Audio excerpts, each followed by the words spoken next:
Hello, everyone, and welcome back to my channel. I'm Rochelle, the Real Life Carnivore. If you're new here, welcome. I am a wife. I am a mother to a beautiful, healthy baby boy, thanks to the healing that my body experienced on the carnivore diet. I am a Christian, and I love interviewing other carnivores and carnivore moms, dads, grandmas, grandpas, and just spreading the word about what has happened for me and what has happened for so many other people. Carnivore may not be for you, but if you are here and you found your way here, I hope that you find this video helpful and encouraging and informative, because maybe it'll help you help someone else. And that is my goal. If this video helps one person, that is my goal. So today I'm going to be sharing 10 abnormalities that I did not think would ever reverse, and really surprised me when I came to carnivore that they actually did reverse or completely resolve. So let's dive in. Number 1, gas and bloating. I don't know why this is normalized in our society, and you can feel free to skip ahead on this one, but gas and bloating. Every time I would eat a meal, I would eat like a plate of salad with my lean meat on top, and then I would be so bloated, so gassy, and so distended, but I couldn't poop. It was awful. It was so uncomfortable, and it didn't matter what I ate, where I ate, how clean I ate. I just could not get rid of the gas and the bloating. When I came to carnivore, it was about a week or two in, and all of a sudden I was like, oh my gosh, my pants don't feel as snug after I eat. Like, I'm not walking around gassing off. Like, this is so bizarre. And that is because the candida that was being fed by all of the sugar and carbs and junk that I was eating was starting to die off. Now, this process took about 6 weeks for things to really regulate for my digestive system. But wow, I was so excited when I was like, oh my gosh, you mean it's not normal to be walking around wanting to toot toot behind yourself every 10 seconds?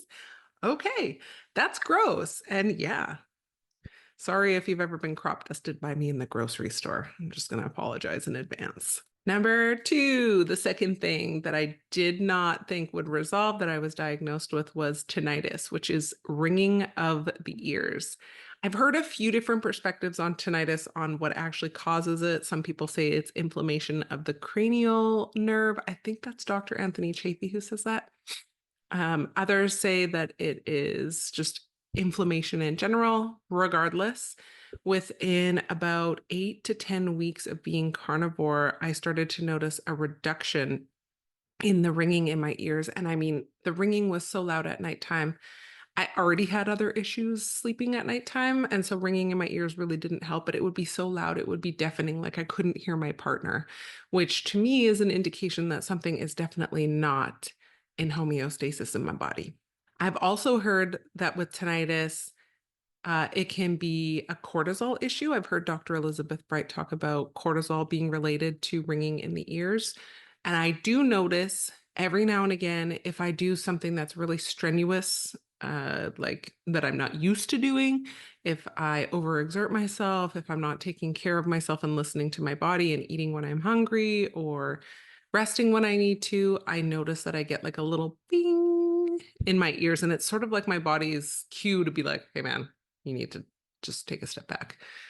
So I hope that's helpful to you who suffer with tinnitus, because it's awful. I really don't miss it. Number 3.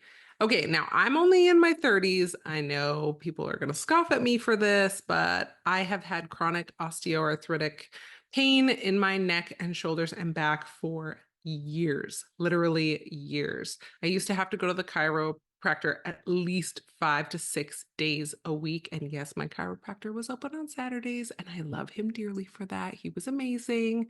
Shout out Dr. Shane in Calgary. I miss you.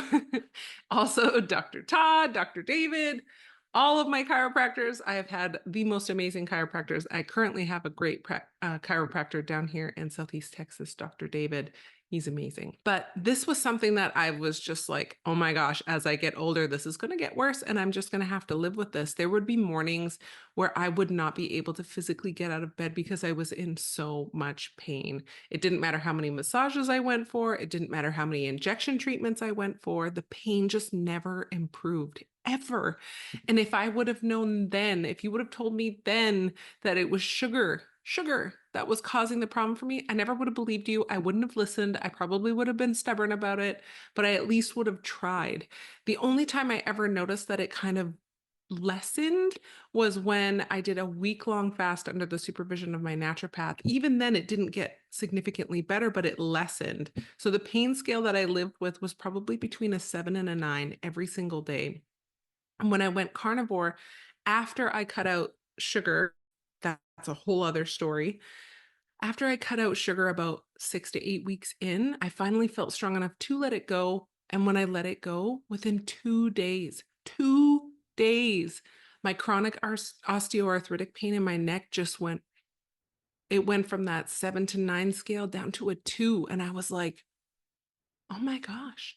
My husband was like, hey, you haven't complained about your neck today. And I was like, I know, because it doesn't hurt. Like it hurts, but it doesn't hurt like it did. And we were both just so excited and so shocked. Obviously, inflammation. My body just does not tolerate and process sugar, as most people's bodies do not. And when I say sugar, I mean any sugar that comes in a bag, any sugar that comes in a package, processed sugar, processed foods, those types of things, all of it, but particularly sugar like white processed sugar just exacerbates it so much for me that even encountering a small amount of it, like I had an experience that I just shared in the Steak and Butter Gang a few weeks back that I had made these cookies that I was trying to submit for a recipe contest, and they had regular chocolate chips in them because I had ran out of the keto ones that I use for my husband when I make him his treats. And there were maybe 5 chocolate chips in this cookie, and I caught myself eating it, and I didn't even enjoy it. That was the worst part. Like, that's a whole other story. But there was about 5 regular chocolate chips in there, and within 15 minutes, I was bordering on a migraine. I felt like I was going to vomit, and I couldn't turn my head from side to side, and it took a whole week for me to start feeling better from that. And I couldn't believe it, from 5 chocolate chips. Now, tell me it's poison without telling me it's poison. My body was pretty clear. This is poison. Number 4, skin tags. Why are we normalizing these? I mean, how many of us have gone out and bought that? What is it? Dr. Scholl's skin tag remover. Why do we have to remove the skin tags to begin with? I've heard 2 theories on why we get skin tags. The first one is from Dr. Elizabeth Bright. Shout out Dr. Elizabeth Bright. I absolutely love you. If you haven't checked her out, you guys, she has a Rumble channel, and she's also on Instagram. She is a naturopathic doctor, an osteopath, and she's amazing. Like, she is the go-to for women's health, for thyroid. She's got great books. Good fat is good for women. Good fat is good for girls. I highly encourage you to check out her content. She is so knowledgeable and she is so sweet. So shout out Dr. Elizabeth Bright. But she has mentioned that skin tags are often a sign of iodine deficiency. So these like malformations in your skin cells are due to, I don't remember the exact thing, but she mentioned about it being from iodine deficiency. So go and check out her talks on that.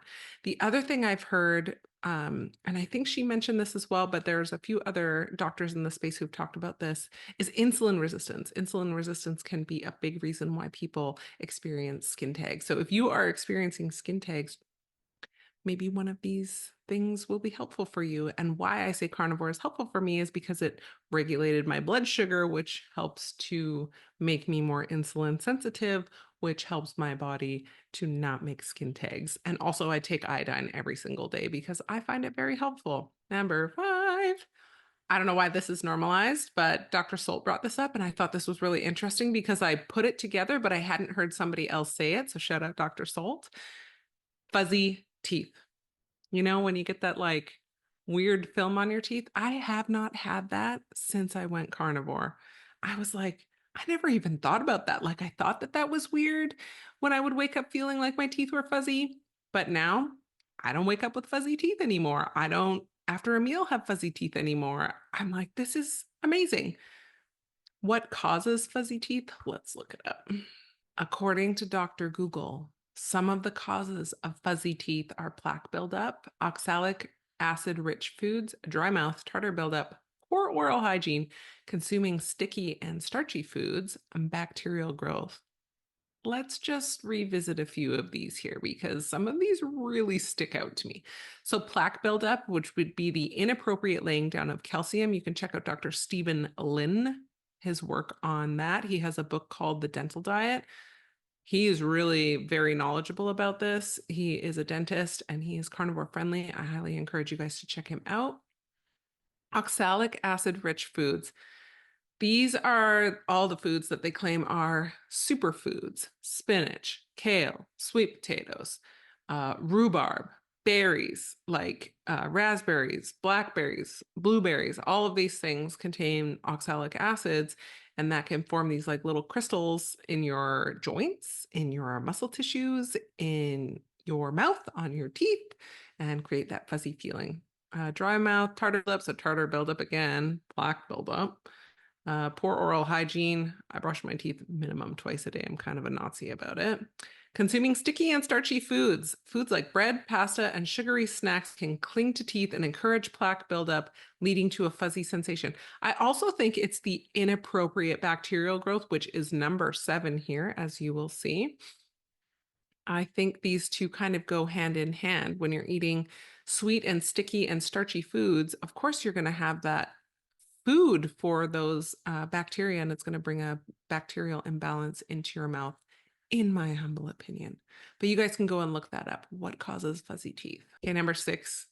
Y'all might laugh at this one, but PMS. PMS resolved. And no, it didn't resolve because I got pregnant right away.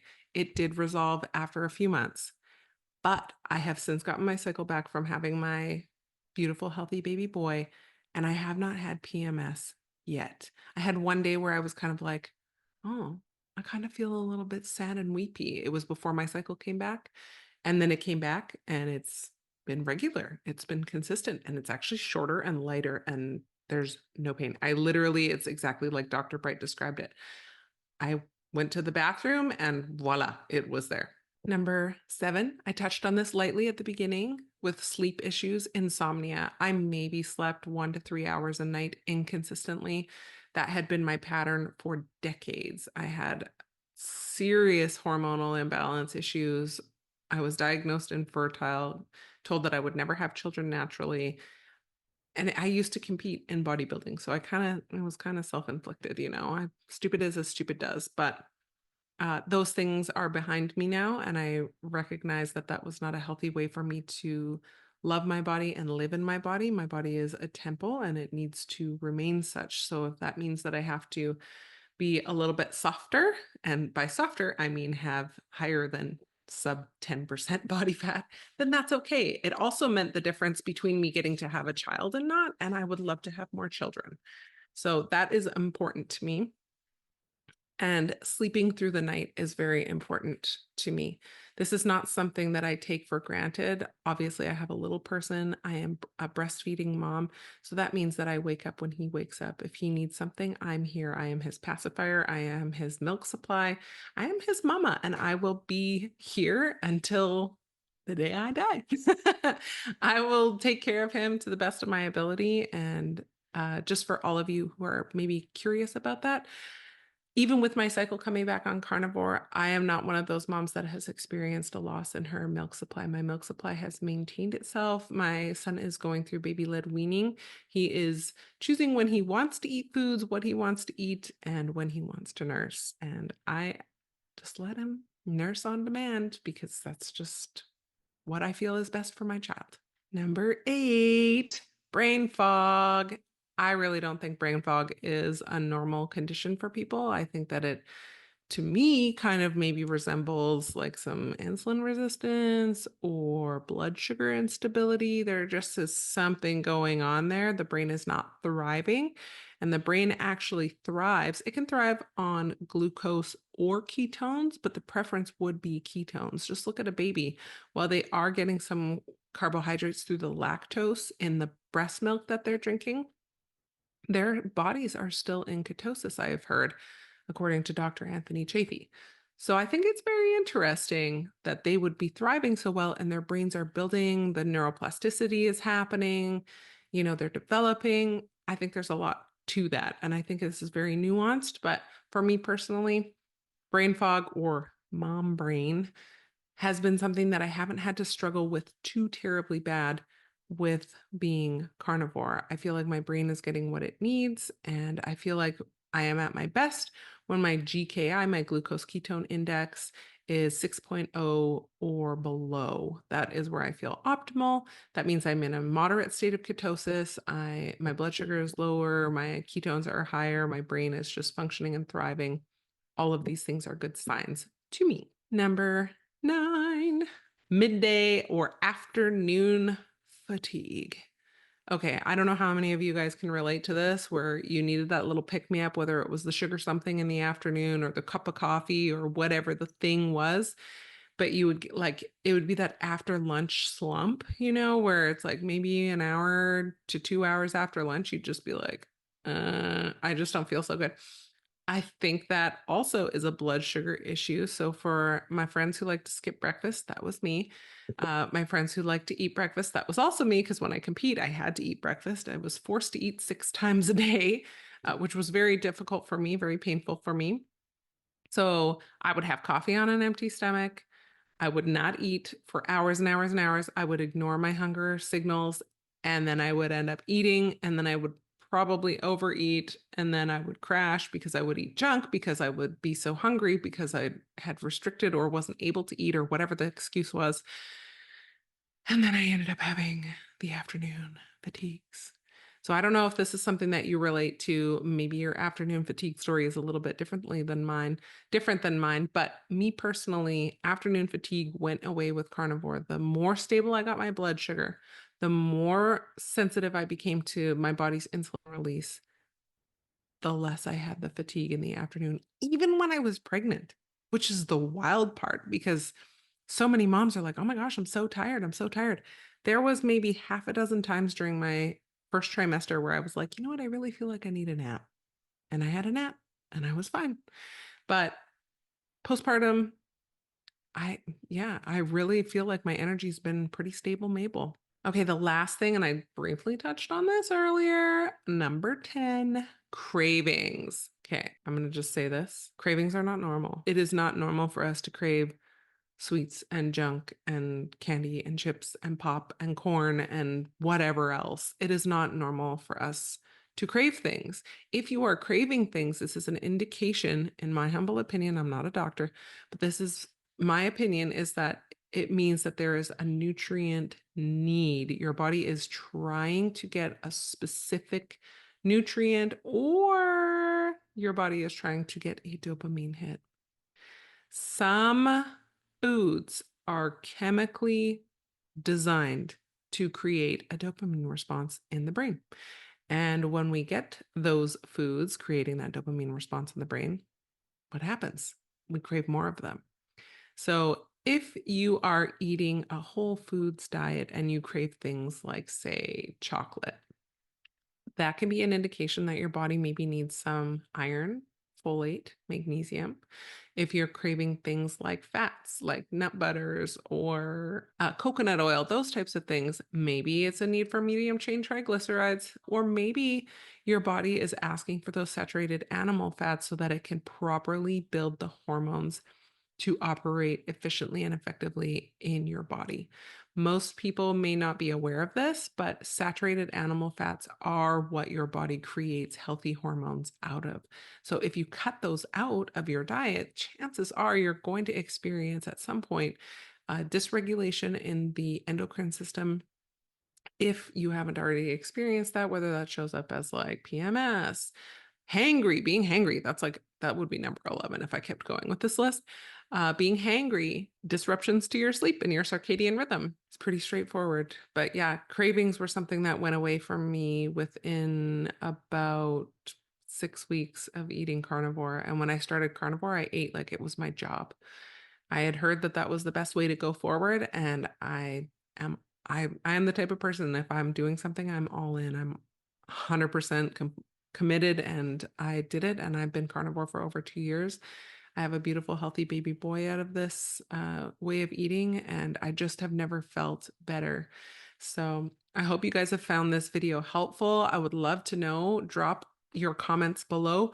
Which one of these ailments are you struggling with? Did you know that carnivore could potentially help with these things? I would love to hear what has resolved for you and healed for you on carnivore. So please drop me a comment below, drop me a like, give me a subscribe and a follow, and just let me know how I can better serve and support you guys and what content you want more of. I hope you have a blessed rest of your day. And this is Rochelle, the Real Life Carnivore, signing out. Bye for now.